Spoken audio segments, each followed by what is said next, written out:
దేవుని నామానికి మరొకసారి మెట్టుకలు గాక. ఇప్పుడు వచ్చిన అందరికీ ప్రత్యేక వందనాలు తెలియజేస్తాను. ఈ ఉదయకాల ప్రార్థనలో దేవుని వాక్యంలో నుండి బలిపీఠం దగ్గర నుండి చాలా విషయాలు మనం నేర్చుకుంటా ఉన్నాం. బలిపీఠము ప్రత్యక్ష గుడారముకు వెలుపల ఉండాలని, ఆ బలిపీఠము మన ప్రభు అయిన యేసుక్రీస్తుకి ఆయన శిలువ త్యాగానికి సాదృశ్యంగా ఉన్నదని దేవుని వాక్యంలో నుండి నేర్చుకోవటానికి దేవుడు కృపను అనుగ్రహిస్తూ ఉన్నాడు. నా ప్రార్థన ధూపం వలను నేను చేతులెత్తుట సాయంకాలపు నైవేద్యం వలను నీ దృష్టికి అంగీకారములుగా అగునుగాక అని పలికిన దావీదు భక్తుడు ఆ బలిపీఠం నుండి ఆయన ప్రార్థనా జీవితం ఎలా ఉందో, ఎలా కట్టుకుంటున్నాడో అనేక విషయాలు మనం నేర్చుకోవటానికి దేవుడు కృపను అనుగ్రహిస్తూ వచ్చారు. ఇప్పటికి 9 విషయాలు మనం నేర్చుకున్నాం. వాటిని ఒకసారి జ్ఞాపకం చేస్తాను. సో బలిపీఠం యొక్క స్థలమును గురించి, ప్లేస్మెంట్ ఆఫ్ ఆల్టర్. రెండోది బలిపీఠం యొక్క ఉద్దేశమును గురించి, పర్పస్ ఆఫ్ ఆల్టర్. మూడోది బలిపీఠం యొక్క ప్రాధాన్యత, ప్రయారిటీ ఆఫ్ ఆల్టర్. నాలుగోది బలిపీఠం యొక్క నమూనా, ప్యాటర్న్ ఆఫ్ ఆల్టర్. దెన్ ఐదోది బలిపీఠం యొక్క ఔషధ పత్రం, prescription of altar. Then power of altar, బలిపీఠం యొక్క శక్తి, ప్రాపర్టీస్ ఆఫ్ ఆల్టర్, బలిపీఠం యొక్క గుణములు, ధర్మముల గురించి మనం నేర్చుకున్నాం. తర్వాత పర్ఫెక్షన్ ఆఫ్ ద ఆల్టర్, బలిపీఠం యొక్క పరిపూర్ణత గురించి మనం ఆలోచన చేస్తాం. గత వారం ప్యూరిఫికేషన్ ఆఫ్ ఆల్టర్, బలిపీఠం యొక్క శుద్ధీకరణ గురించి ఆలోచన చేయడానికి, ధ్యానం చేయడానికి దేవుడు సాయం చేశారు. ఈ ఉదయకాల సమయంలో మరొక విషయాన్ని బలిపీఠ జీవితంలో నుండి మనం నేర్చుకోవడానికి ప్రయత్నం చేద్దండి. It is a prosperity of altar. Prosperity of altar, బలిపీఠం యొక్క ఆశీర్వాదము, బలిపీఠం దగ్గర ఉన్న ఆశీర్వాదం. 43వ సంకీర్తనలో 4వ చరణంలో, అప్పుడు నేను దేవుని బలిపీఠం నొద్దకును నాకు ఆనంద సంతోషములు కలగజేయు దేవుని యొద్దకును చేరుదును. ఈ మాటను మనం జాగ్రత్తగా ఆలోచన చేస్తే, ఆ దేవుని బలిపీఠం నొద్దకు ఎవరు ఆ దేవుడు అని మనం ఆలోచన చేస్తే, ఇదిగో ఆనంద సంతోషములు కలగజేయు దేవుడు. అలాంటి ఆనంద సంతోషములు కలగజేసే దేవుని దగ్గరికి నేను వస్తున్నాను అన్న మాటను మనం జాగ్రత్తగా ఈ ఉదయకాల సమయంలో ఆలోచన చేయాలి. అయితే ఈ ఉదయకాల సమయంలో ఆశీర్వాదం అంటే ఏంటో నేను 2-3 విషయాలు మాత్రమే ఈ ఉదయకాల సమయంలో మీకు జ్ఞాపకం చేస్తాను. చూడండి, మొట్టమొదటిసారిగా బలిపీఠం కట్టిన సందర్భాలు మనం జాగ్రత్తగా ఆలోచన చేస్తే ఆదికాండంలో వాటిలో నుండి కొన్ని ఈ ఉదయకాల సమయంలో దేవుని వాక్యంలో నుండి నేర్చుకుందండి. నాతో పాటు ఆదికాండం 8వ అధ్యాయంలోనికి రండి. ఆదికాండం 8వ అధ్యాయం 20వ వచనం, 21వ వచనం, 22వ వచనాల్లో నేను చదువుతున్నా. చూడండి, 20వ వచనం. అప్పుడు నోవాహు యెహోవాకు బలిపీఠం కట్టి పవిత్ర పక్షులన్నిటిలోనూ కొన్ని తీసుకొని ఆ బలిపీఠం మీద దహన బలిగా అర్పించెను. అప్పుడు యెహోవా ఇంపైన సువాసన ఆగ్రహించి, ఇక మీదట నరులను బట్టి భూమిని మరలా శపించను. ఎందుకనగా నరుల హృదయాలోచన వారి బాల్యం నుండి చెడ్డది. నేను ఇప్పుడు చేసిన ప్రకారముగా ఇకను సమస్త జీవులకు సంహరింపను.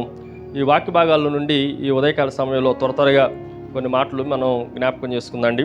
చూడండి, దేవుని వాక్యంలో బలిపీఠము కట్టే విధానం, బలిపీఠానికి ఇవ్వవలసిన ప్రాధాన్యత, నోవాహుతో పాటు ఉన్న 7 ఆయనతో కలుపుకుని 8 మంది 4 జంటలు మనం జాగ్రత్తగా ఆలోచన చేస్తే, ఈ ఉదయకాల సమయంలో బలిపీఠం దగ్గర నుండి ఒక మూడు విషయాలు త్వరగా జ్ఞాపకం చేస్తాను. నెంబర్ 1, బలిపీఠము ఎప్పుడు కట్టాడు అని మనం జాగ్రత్తగా ఆలోచన చేస్తే, ఆయన వాడలో నుండి ఆయన భూమి మీద కాలు పెట్టిన మొట్టమొదటిగా కట్టింది ఏంటి అని అంటే బలిపీఠం.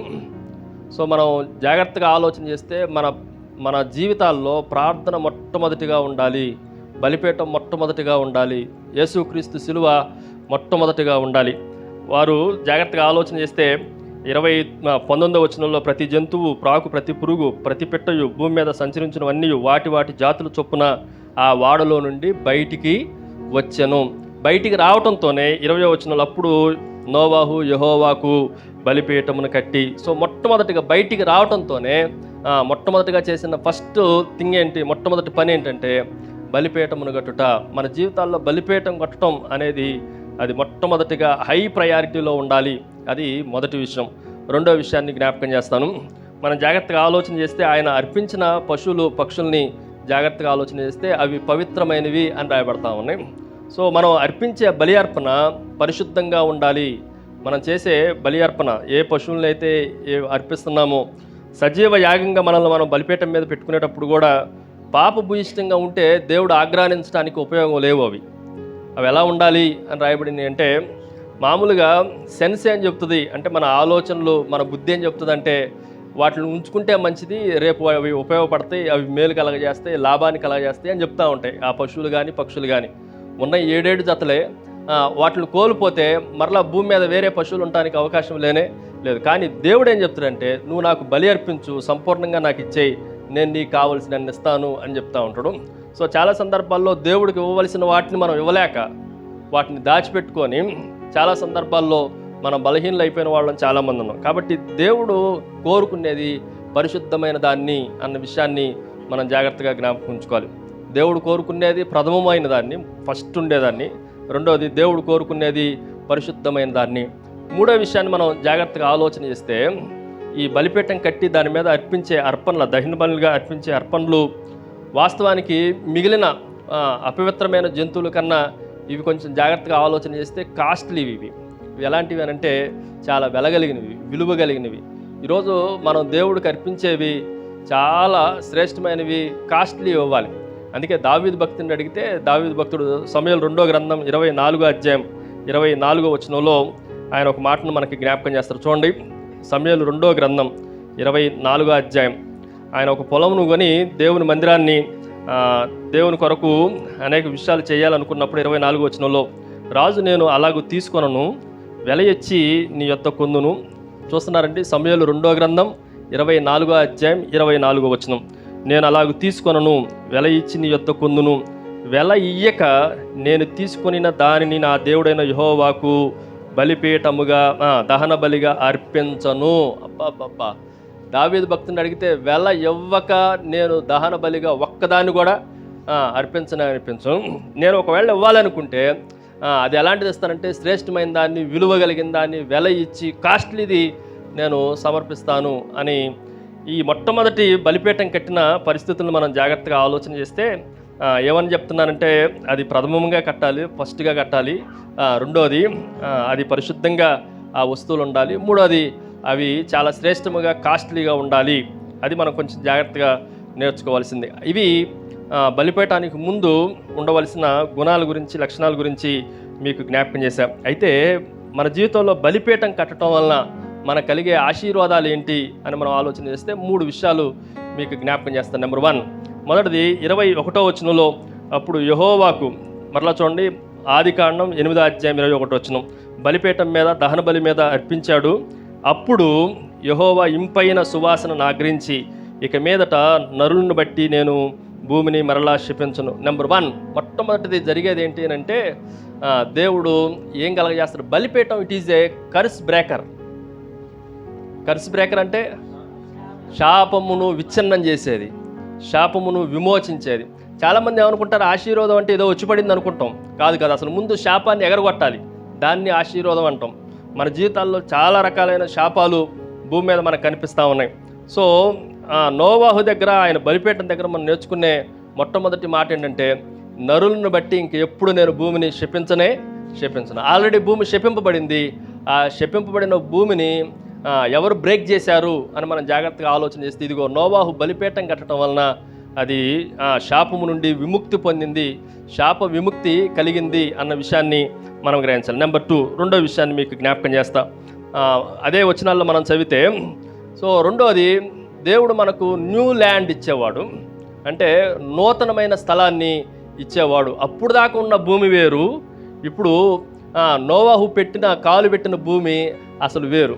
అప్పుడు దాకా ఉన్న భూమి ఎలాంటిది అంటే, భయంకరమైన దుష్టత్వంతోనూ, పాపంతోనూ, శాపంతోనూ, నానా రకాలైన వేదనలతోనూ, ఆవేదనలతోనూ నిండిన భూమి అది. కానీ ఇప్పుడు భూమి ఏంటి అనంటే, నూతనత్వాన్ని దేవుడు ఇచ్చిండు. ఈరోజు ఇక్కడ కూర్చున్న వాళ్ళందరికీ, రక్షింపబడిన సేవకులు, విశ్వాసులందరికీ దేవుడు నూతన హృదయాన్ని ఇచ్చిండు, నూతన ఆత్మని ఇచ్చిండు. ఈ నూతన ఆత్మని, నూతన హృదయాన్ని ఇచ్చినప్పుడు మనం బలిపీఠానికి సమీపంగా ఉండాలి. కొంతమంది రక్షింపబడిన తర్వాత ప్రార్థనలు చేయరు. రక్షింపబడిన సేవకులకు కానీ, రక్షింపబడిన విశ్వాసులకు కానీ ప్రార్థనా జీవితం, బలిపీఠం ఉందా అంటే లేదు. దేవుడు మనకి జ్ఞాపకం చేసేది ఏంటంటే, దేవుడు రెండవ ఆశీర్వాదం, మొదటిది శాపాన్ని బ్రేక్ చేయటం ఒకటైతే, రెండవది నూతనత్వాన్ని దేవుడు ఇవ్వటం మరొకటి. మూడో విషయాన్ని మీకు జ్ఞాపకం చేస్తాను. మూడో విషయాన్ని మనం జాగ్రత్తగా ఆలోచన చేస్తే, దేవుడు తన కృపను విస్తరింపజేయటం. ఆ వచనం కూడా 21వ వచనంలో చూడండి మరలా. నేను మరలా భూమిని శపించును, ఎందుకనగా నరుల హృదయ ఆలోచన వారి బాల్యం నుండి చెడ్డది. నేను ఇప్పుడు చేసిన ప్రకారము ఇకను సమస్త జీవులను సంహరింపను. ఇక్కడ జాగ్రత్తగా ఆలోచన చేస్తే మీ హృదయాల్లో చెడ్డదున్నా జాగ్రత్తగా ఉండండి. దేవుడు మానవ హృదయాల్లో ఉన్న చెడు తలంపులను బట్టి, చెడ్డతనాన్ని బట్టి, దానిని బేస్ చేసుకొని దేవుడు మనల్ని ఆశీర్వదించట్లా. దేవుడు తన కృపను బట్టి మనల్ని ఆశీర్వదిస్తూ ఉన్నాడు. ఇక్కడ కూర్చున్న వాళ్ళం మనకి ఏం మెరిట్ ఉందని దేవుడు మనల్ని ఆశీర్వదించాలి? ఒక్కొక్కరిని పొట్ట విప్పి చూస్తే ఎంత భయంకరమైన జీవితాల్లో, కానీ దేవుడు మనల్ని ఆశీర్వదించడానికి కారణం ఏంటంటే మన మెరిట్ కాదు. ఎవరిది చెప్పండి? కేవలం దేవుని కృపను బట్టి దేవుడు ఆశీర్వదిస్తూ ఉండడం.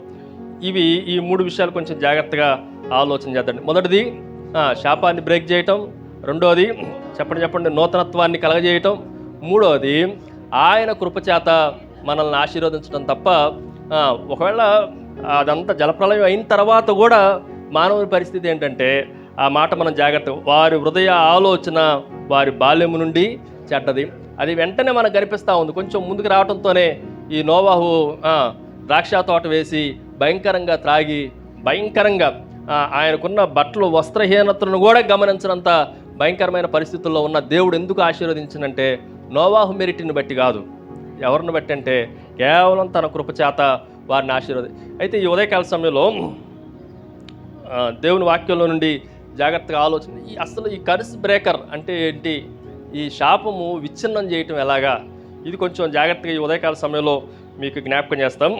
వాస్తవానికి ఇప్పుడు దాకా అసలు ముందుకు రాలేదు. అయితే కొంచెం జాగ్రత్తగా ఈ ఉదయకాల సమయంలో దేవుని మాటలు విందండి. చూడండి, ఆదికాండం 3వ అధ్యాయానికి రండి.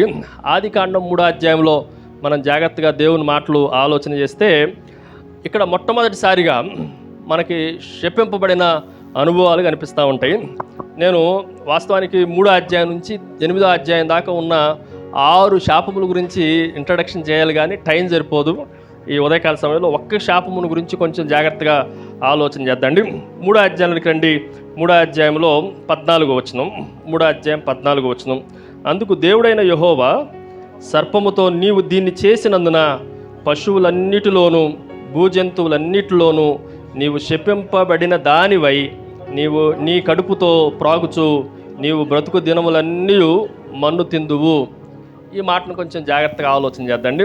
సో ఇది ఎవరో మనకి అర్థమైపోయింది. మొట్టమొదటిగా దేవుని నోటి నుండి వచ్చిన శాపము ఎవరి మీద పడింది అనంటే సర్పము మీద పడినట్లుగా దేవుని వాక్యంలో నుండి మనం నేర్చుకోవాలి. అసలు శపింపబడటానికి దేవుడు దానిని శపించడానికి కారణాలు ఏంటి అని దేవుని వాక్యంలో ఆలోచన చేస్తే అక్కడ నుండి సాతాను శపింపబడింది దాని గురించి మనం ఏమి ఈ ఉదయకాల సమయంలో నేర్చుకోవాల్సిన అవసరంలా. కానీ మన జీవితాల్లో శాపం రాకుండా ఉండాలి అనంటే సాతాను ఏం చేసిందో దాంట్లో నుండి కొన్ని విషయాలు మనం నేర్చుకోవాలి. ఒక 3 విషయాలు మీకు త్వరగా జ్ఞాపకం చేస్తాం. ఈ రోజుల్లో చాలా సందర్భాల్లో శాపం యొక్క ఎఫెక్ట్స్ కానీ, ఎఫెక్ట్స్ ఆఫ్ ద కర్స్, రెండోది డేంజర్స్ ఆఫ్ కర్స్, పాపం యొక్క ప్రభావాలు కానీ, శాపం యొక్క ప్రమాదాలు కానీ మనం గుర్తించలేకపోతే మన జీవితాలు కొంచెం దేవునికి విరుద్ధంగానే కనిపిస్తూ ఉంటాయి.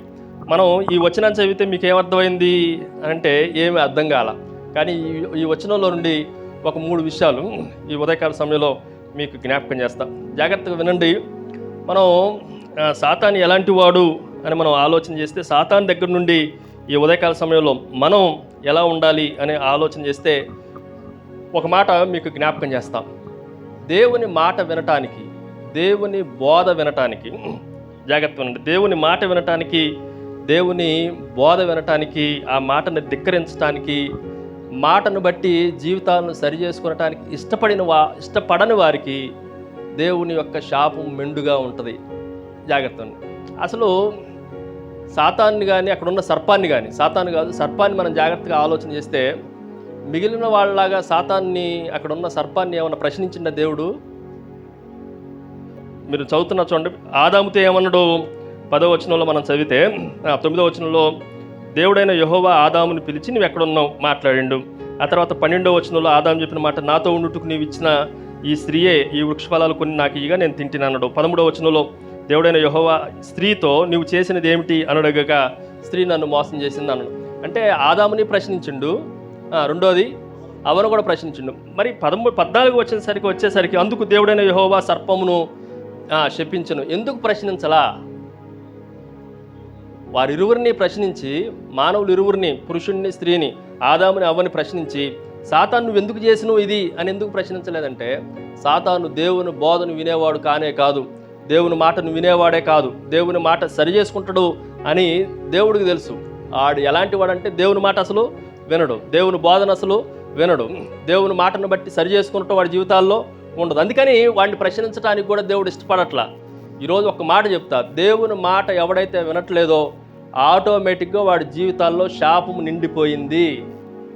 మనం అనుకుంటాం నేను ఎక్కడి నుంచి శాపం వచ్చిందయ్యా అని అనుకుంటాం. అసలు దేవుని మాటను ధిక్కరించటమే శాపానికి భయంకరమైన కూడగట్టుకుంటున్నావు.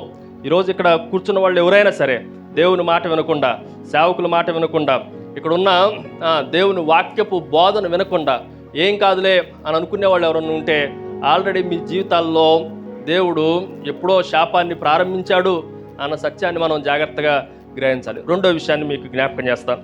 అదే వచనంలో మరలా చదివితే ప్రశ్నించటం, ఎవరిని ప్రశ్నించాడు?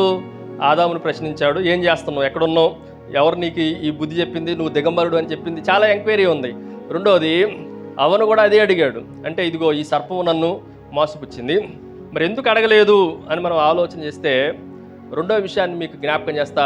వీళ్ళిద్దరూ అడిగినప్పుడు వీళ్ళిద్దరు నిజాలు చెప్పారు. ఏం చెప్పారంటే, అయ్యా నువ్వు ఎక్కడున్నావు అంటే, నీ మాట విన్నప్పుడు నేను భయపడి చెట్ల దాకా వెనుకున్నా, మరి ఏమేమని అడిగితే ఇదిగో ఈ సర్పము నన్ను, వీళ్ళు చెప్పిన రెండు నిజాలు.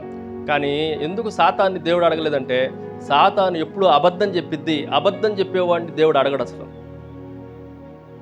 జాగ్రత్తగానండి. ఎవడైనా చిన్న విషయమో పెద్ద విషయమో అబద్ధం ఆడుతున్నావు అంటే ఆ అబద్ధం వెనక నీకు పెద్ద శాపం కట్టుకుంటున్నావు. చాలా సందర్భాల్లో సేవకులు కూడా చాలా ఈజీగా, చాలా సులువుగా అబద్ధాన్ని చాలా సింపుల్గా తీసుకుంటాం. అబద్ధాన్ని తీసుకుంటానికి అసలు అబద్ధపు జనకుడు ఎవరు, అబద్ధానికి జనకుడు ఎవరు అంటే సాతాను. అందుకే సాతాన్ని ఒకవేళ ప్రశ్నించినా కూడా సాతాను నిజం చెప్పదు అని ఏం చేయలేదు దేవుడు అంటే, ఏమాత్రం అడగట్లేదు. ఈరోజు మన జీవితాల్లో ఏ చిన్న అబద్ధం ఉన్నా నువ్వు వెనక భయంకరమైన శాపాన్ని కట్టుకుంటున్నావు అన్న విషయాన్ని నువ్వు జాగ్రత్తగా ఆలోచన చేయాలి. అబద్ధం చాలా డేంజరస్. సత్యము దేవునిది అయితే అసత్యము, అబద్ధం ఎవరిది చెప్పండి? సాతానుది. సాతాను వెనక ఉన్న ప్రతి స్ట్రాటజీ అది దేనికి అనంటే శాపానికే కారణం. ఈ మాటను కొంచెం జాగ్రత్తగా ఆలోచన చేయాలి. మొదటిది ఎందుకు ప్రశ్నించలేదు అని మనం జాగ్రత్తగా ఆలోచన చేస్తే, వాడు మాట వింట గనుక, ఎవడైతే దేవుని మాట వింటలేదో, అందుకే ప్రతి చోట నా మాట విని, నా మాట విని, నా మాట విని, నా మాట విని, ఇది చేస్తే నిన్ను ఆశీర్వదిస్తే, నా మాట వినకపోతే ఆటోమేటిక్గా ఏముంది? శాపం ఉంది. రెండోది మనం జాగ్రత్తగా ఆలోచన చేస్తే, సత్యాన్ని నువ్వు ఎట్టి పరిస్థితుల్లో, ఎన్ని కఠినమైన పరిస్థితులైనా, ఎన్ని భయంకరమైన పరిస్థితులైనా సత్యం చెప్పగలిగితే ఆశీర్వదించబడతాం. ఏదో చిన్నదాని కోసం అబ్రహాము శారా కోసం ఎందుకు అబద్ధం ఆడాలి? అంత వయసులో తీసుకెళ్తే ఏమైంది? మళ్ళీ తీసుకొచ్చిస్తాడు, దేవుడు చూసుకుంటాడు. కానీ మనం జాగ్రత్తగా ఆలోచన చేస్తే చిన్న అబద్ధమైనా సరే మనల్ని శాపానికి గురి చేస్తుంది అన్న విషయాలు ఈ ఉదయకాల సమయంలో గ్రహించాలి. మూడో విషయాన్ని మీకు జ్ఞాపకం చేస్తాం. 14 వచనాలు మనం చదివితే, దేవుడైన యెహోవా సర్పముతో నీవు దీన్ని చేసినందున, నీవు దీన్ని చేసినందున పశువులన్నిటిలోనూ భూజంతువులన్నిటిలోనూ నీవు శపం. మూడోది జాగ్రత్తగా ఆలోచన చేస్తే, సాతానికి వాహనంగా ఉండేది ఏదైనా సరే అది శాపగ్రస్తమైనది. సాతానికి మీడియంగా ఏది పనిచేసింది అని అంటే, అన్ని భూజంతువుల్లో అన్ని పశువుల్లో సాతాను సెలెక్ట్ చేసుకుంది ఏంటి అని అంటే ఈ సర్పాన్ని. సర్పం మంచిదే, అది అన్ని జంతువుల్లాగా మంచి జంతువే, అది కూడా దేవుని చేత నిర్మింపబడిన జంతువే. కానీ ఏం చేశాడు అనంటే, ఇదిగో ఈ సాతానికి తన శరీరాన్ని వశం చేసుకున్నాడు. ఆ మాట వినేసి తన్ను తాను సాతానికి ఒక వాహనంగా చేసేసుకున్నాడు, మీడియంగా చేసుకున్నాడు, దాని ద్వారా వాడుకుంటా ఉండి. ఇక్కడ కూడా మన సేవకులు ఒక మాట మీకు జ్ఞాపకం చేస్తున్నాం. నువ్వు సాతానికి ఏ మాత్రం చోటిచ్చినా, నువ్వు సాతానికి ఏ మాత్రము కొద్దిగా సాతాను కొరకు పనిచేసినా నీ జీవితం శాపగ్రస్తంగా ఉంటుంది. యేసుక్రీస్తు ప్రభువుని అడిగితే అనేక పర్యాయాలు శోధకుడు వచ్చి శోధిస్తూనే ఉండు. ఆ శోధన పర్వతం మీద 3 పర్యాయాలు శోధించిన, ఒక ఇంట్రుకు మంతమైన దేవుడు అవకాశం ఇచ్చిన సాతానికంటే ఎక్కడా సాతానికి అవకాశం ఇవ్వాల.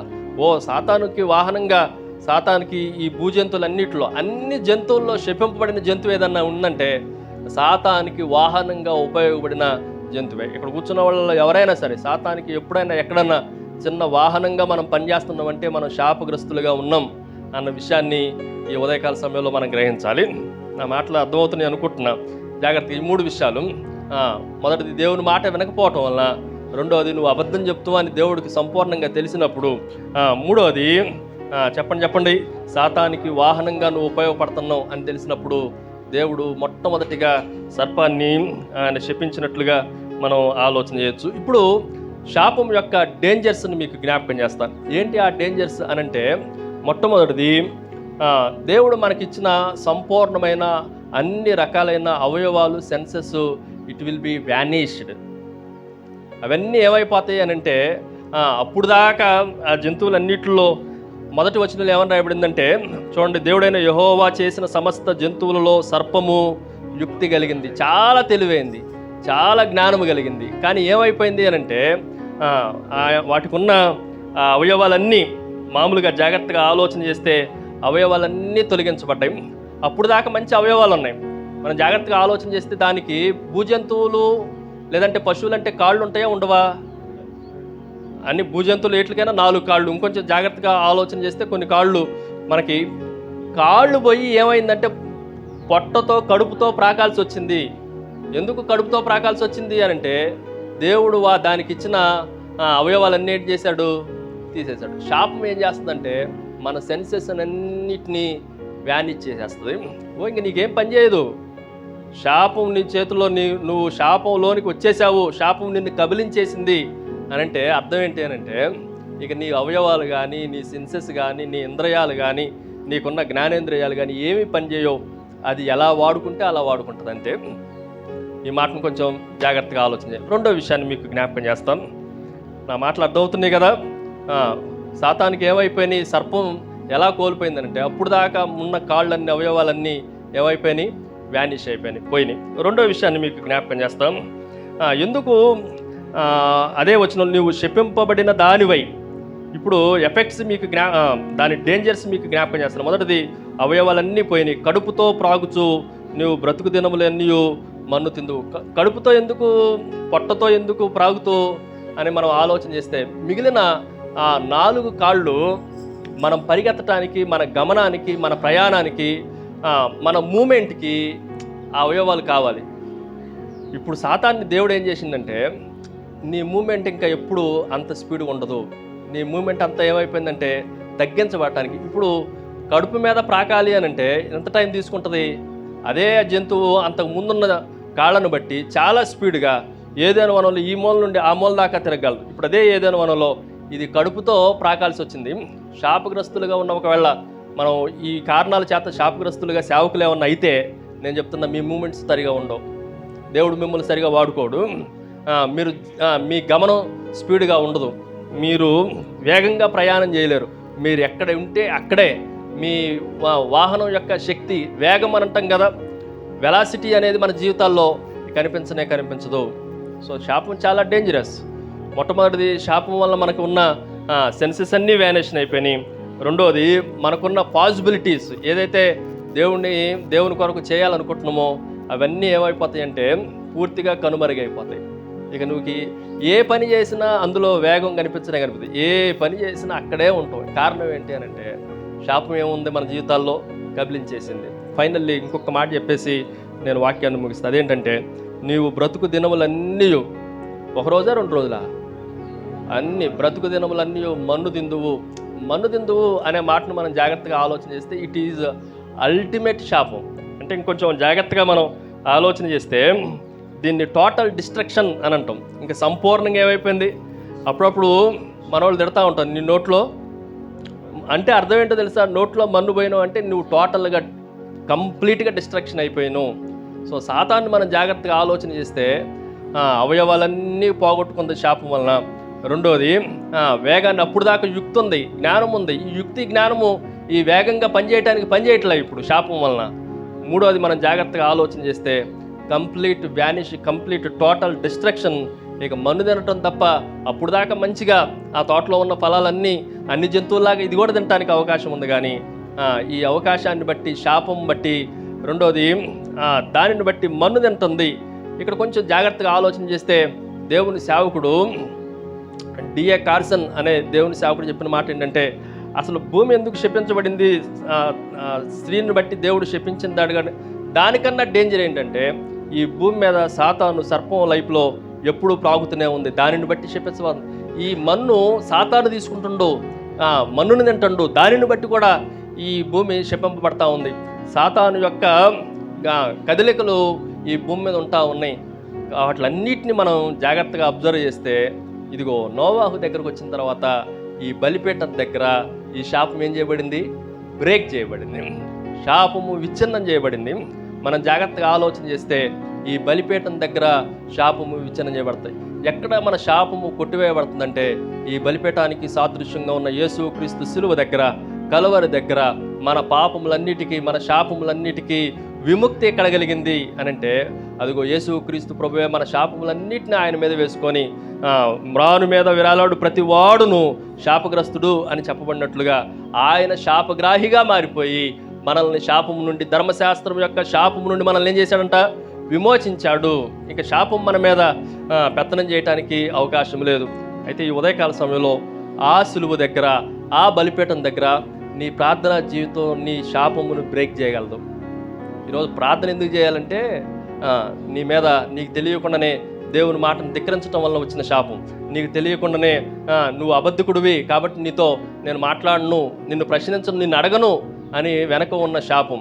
అంత మాత్రమే కాదు, నువ్వు ఎక్కడో చోట ఏదో సందర్భంలో సాతానికి ఒక ప్రతినిధిగా, సాతాను ఏజెంట్గా నువ్వు పనిచేసినావు కాబట్టి నీకు శాపం ఉంటే ఆ శాపాన్ని బ్రేక్ చేసేది ఏంటి చెప్పండి? ప్రార్థన.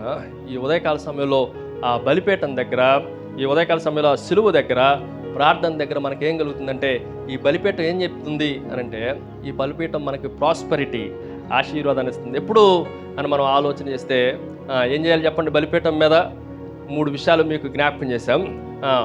ప్రథమంగా బలిపీఠాన్ని కట్టాలి. అన్నిటికన్నా నోవాహు వాడలో నుంచి దిగటంతోనే నీ జీవితంలో క్రొత్తదాన్ని నీకు దేవుడు నూతన హృదయాన్ని ఇవ్వటంతో నువ్వు చేయాల్సిన పని ఏంటంటే, ఎప్పుడూ ప్రార్థనలో ఉండాలి. ప్రార్థన లేకపోతే సాతాను మనల్ని వాహనంగా చేసేసుకుంటుంది, దాని ప్రతినిధిగా, దాని ఏజెంట్గా చేసుకుంటుంది. కాబట్టి ప్రథమంగా ఉండాలి. రెండోది పరిశుద్ధమైన బలి అర్పణ, దహన బలిని అర్పించాలి. మూడోది వెలతో కూడిన దాన్ని మనం అర్పించాలి. అలా అర్పించగలిగితే, అలా ప్రార్థించగలిగితే, మన ప్రార్థనలు కూడా వెరీ కాస్ట్లీ. మనం చీప్గా ప్రార్థన చేయకూడదు. ఏదో 4 మాటలు 4 ముక్కలు ప్రార్థన చేయకూడదు. భోజనం ముందు ప్రార్థన చేయటం కాదు. ఎంత నువ్వు శ్రేష్టంగా ప్రార్థన చేస్తావో నీ కర్సు, నీ శాపము అంతగా విచ్ఛిన్నం అవుతూ ఉంటుంది. ఒక మాటను మీకు జ్ఞాపకం చేసి వాక్యాన్ని ముగించేస్తాం. మనం ఎలాంటి వాళ్ళం అని మనం జాగ్రత్తగా ఆలోచన చేస్తే, నా నోట్స్లో నేను రాసుకున్నాం, ఒక మాట మీకు జ్ఞాపకం చేస్తా చూడండి. దేవుడు ఎలాంటి వాడు అని మనం జాగ్రత్తగా ఆలోచన చేస్తే, ఇందాకలే మీకు జ్ఞాపకం చేశాం, prayer is curse breaker, prayer is curse breaker and it is a blessing maker. ప్రార్థన ఎలాంటిది అని అంటే, శాపపు విచ్ఛిన్నత, ఆశీర్వాదపు నిర్మాత. ప్రార్థన ఎలాంటిదంట? ఆశీర్వాదపు నిర్మాత.